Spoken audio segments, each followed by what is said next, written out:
good president, the friend of all people of goodwill, a believer in the dignity and equality of all human beings, a fighter for justice, an apostle of peace, has been snatched from our midst by the bullet of an assassin. The voice is that of Chief Justice Earl Warren.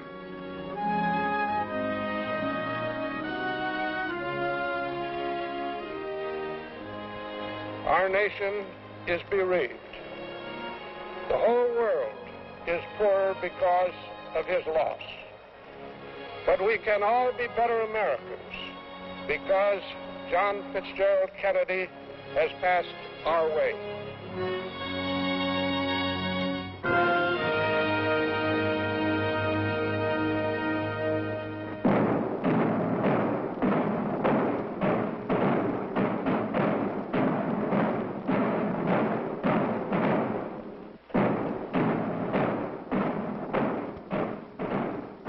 Ambassador Adlai Stevenson.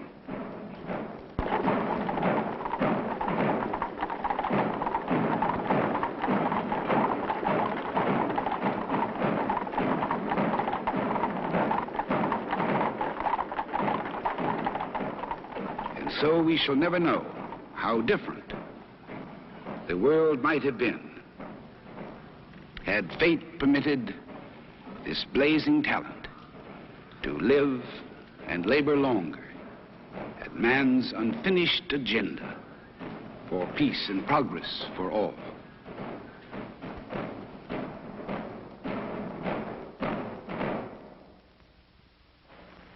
Only a few generations have been granted the role of defending freedom in its hour of maximum danger. I do not shrink from this responsibility. I welcome it. I do not believe that any of us would exchange places with any other people or any other generation. The energy, the faith, the devotion which we bring to this endeavor will light our country and all who serve it. And the glow from that fire can truly light the world. And so, my fellow Americans, ask not what your country can do for you. Ask what you can do for your country.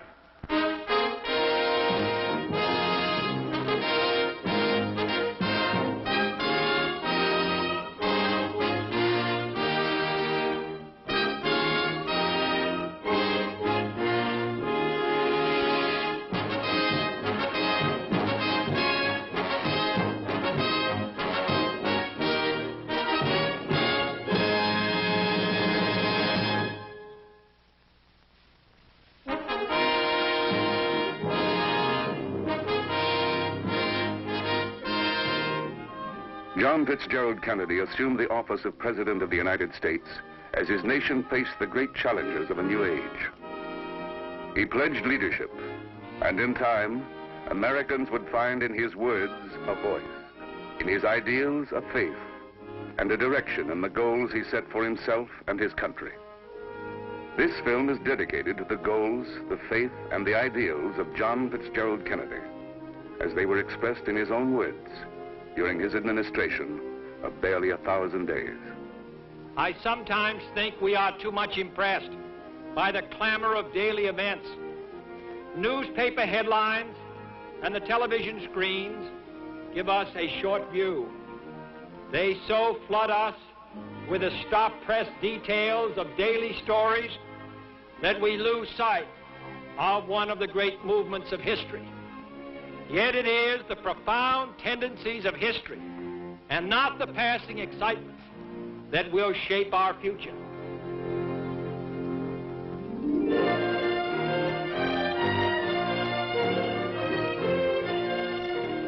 Space is open to us now, and our eagerness to share its meaning is not governed by the efforts of others.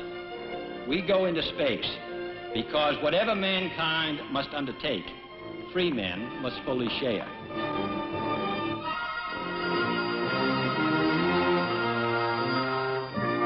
I believe that this nation should commit itself to achieving the goal, before this decade is out, of landing a man on the moon and returning him safely to the Earth.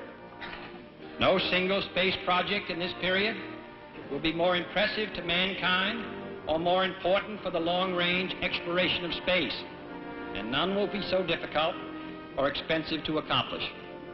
But in a very real sense, it will not be one man going to the moon. It will be an entire nation, for all of us must work to put him there.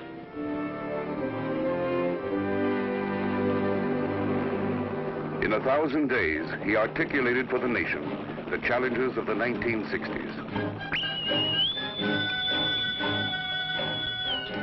To fulfill the role we cannot avoid on the world scene, we must re-examine and revise our whole arsenal of tools.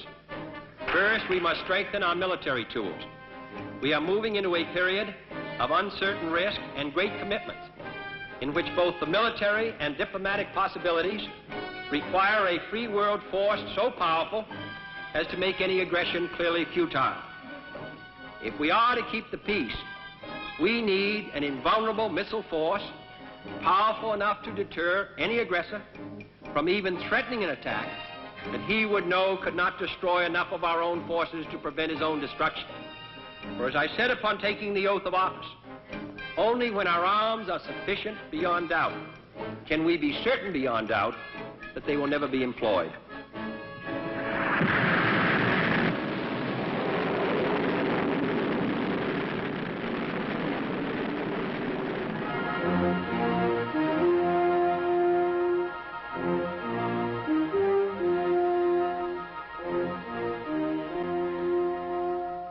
Historians report that in 1914, with most of the world already plunged in war, Prince Bülow, the former German chancellor, said to the then chancellor, Bethmann Hollweg, "How did it all happen?"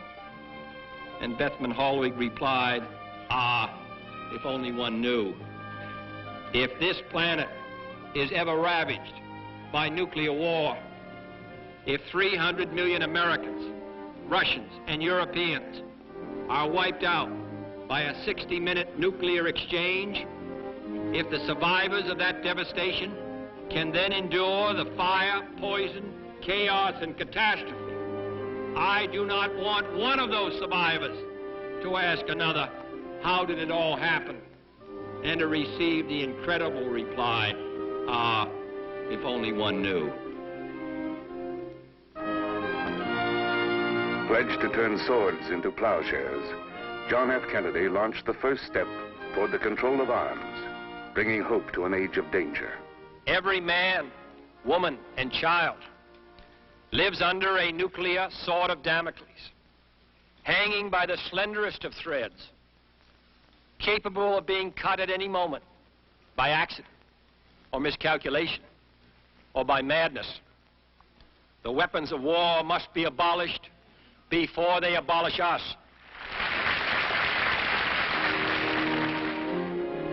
Our representatives have met at the summit and at the brink. They have met in Washington and in Moscow, in Geneva, and at the United Nations. But too often these meetings have produced only darkness, discord, or disillusion. Yesterday, a shaft of light got into the darkness. Negotiations were concluded in Moscow on a treaty to ban all nuclear tests in the atmosphere, in outer space, and underwater. This treaty is not the millennium, but it is an important first step, a step towards peace, a step towards reason, a step away from war.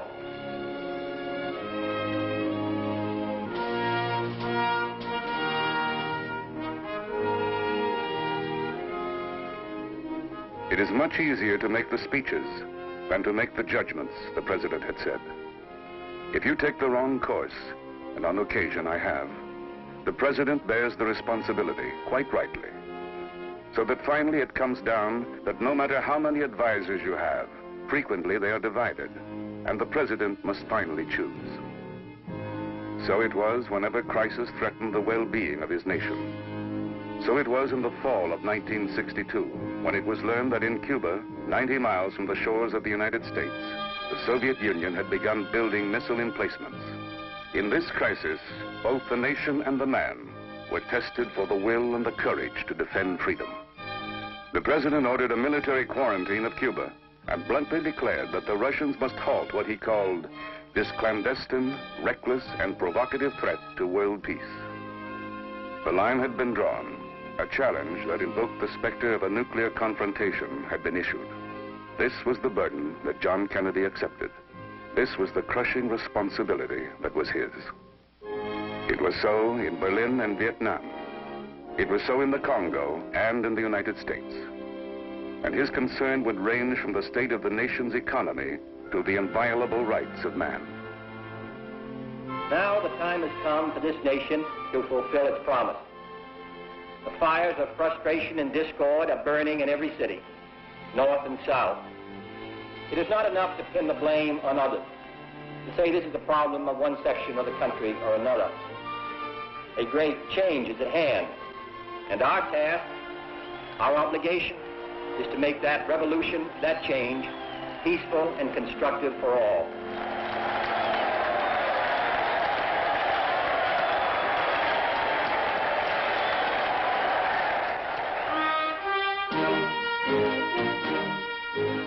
Of his 1,000 days as president, some of the most memorable moments occurred when he left the capital to tour his nation and the world.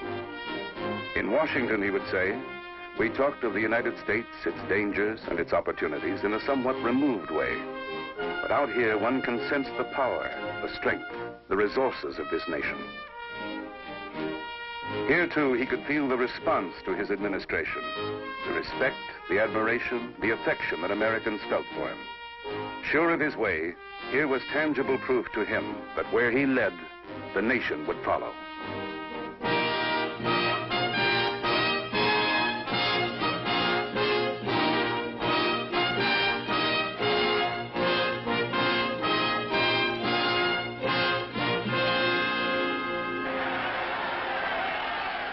With the nations of Latin America, he forged the Alliance for Progress, and he came to symbolize the dignity and liberty it promised to the people of this hemisphere.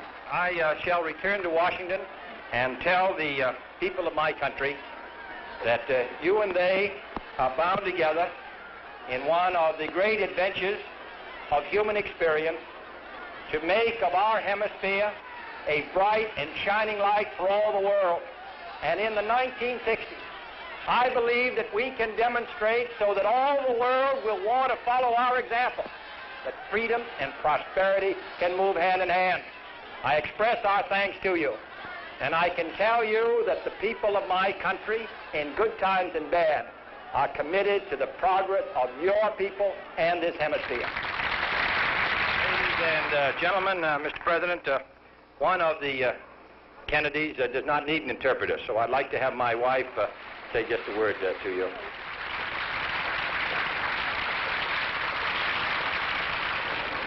Estas cosas deberían estar al alcance de todos y no limitarse a unos pocos afortunados.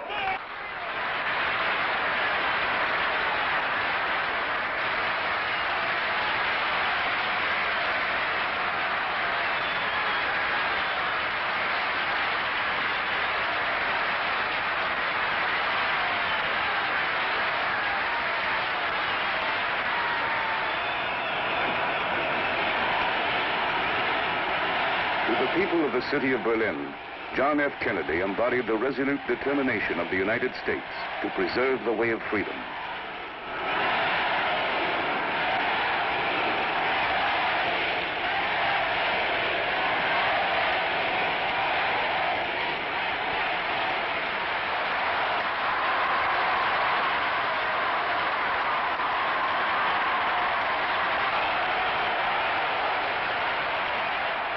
Free men, wherever they may live, are citizens of Berlin.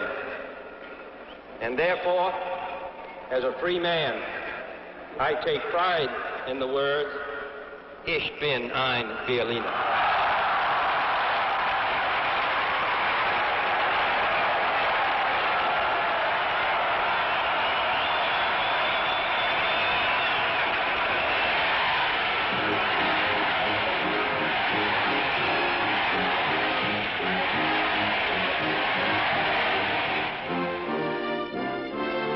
Paris, as in every city he visited, the people cheered him as they would his nation, for the two were indivisible.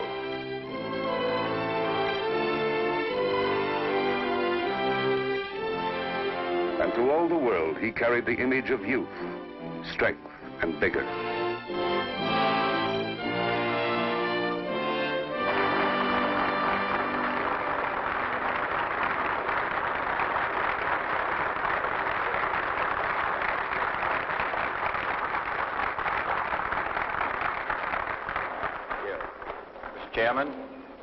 Chairman,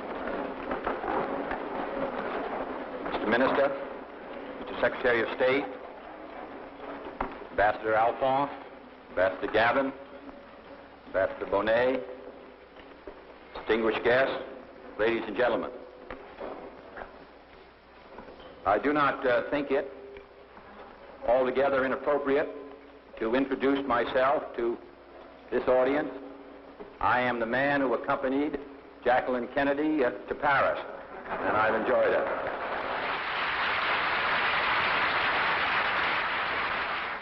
That which came to be known as the Kennedy style took many forms. Often it was a quip and a smile. I spoke a year ago today to take the inaugural, and I'd like to paraphrase a couple of statements I made that day by saying that we observe tonight not a celebration of freedom, but a victory of party. For we are sworn to pay off the same party debt our forebears ran up nearly a year and 3 months ago. Our deficit will not be paid off in the next 100 days, nor will it be paid off in the first 1,000 days, nor in the life of this administration, nor perhaps even in our lifetime on this planet, but let us begin.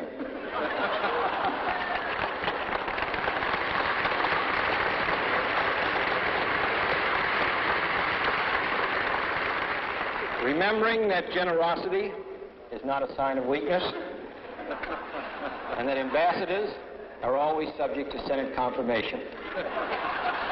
For if the Democratic Party cannot be helped by the many who are poor, it cannot be saved by the few who are rich. So let us begin. It might be said now that I have the best of both worlds, a Harvard education and a Yale degree. In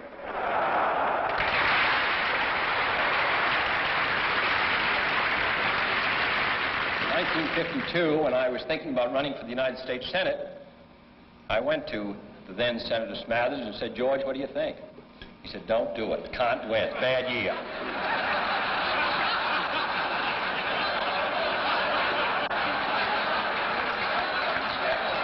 In 1956, I was at the Democratic Convention, and I said I didn't know whether I'd run for vice president or not. So I said, "George, what do you think? This is it. They need a young man. It's your chance." So I ran and lost. And in 1960, I was wondering whether I ought to run in the West Virginia primary. Don't do it. That state you can't possibly carry. And actually, the only time I really got nervous about the whole matter at Los Angeles was just before the balloting. George came up and said, "I think it looks pretty good for you."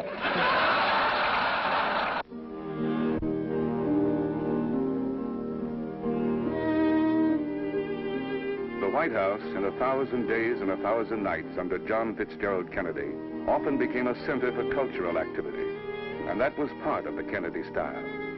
As he sought to achieve excellence in all that he undertook, so did he admire and encourage talent and genius. The poet, the artist, the musician, continues the quiet work of centuries, building bridges of experience between peoples, reminding man of the universality of his feelings and desires and despairs, and reminding him that the forces that unite are deeper than those that divide.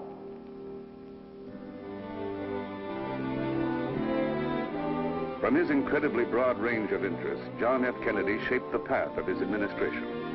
A passionate believer in the value of knowledge, he launched a broad program for improving the educational opportunities of young Americans. A witness to the tragedy of mental retardation, he spurred the drive for research into its causes. His conviction that individual Americans could carry abroad a new image of America produced the Peace Corps. Under John Fitzgerald Kennedy, the office of president was the vortex of action and decision. And from his goals and faith and ideals, there came a new standard for his nation, a new challenge for its people. All this in 1,000 days. Ask every person if he's heard the story, and tell it strong and clear if he has not, that once there was a fleeting wisp of glory called Camelot.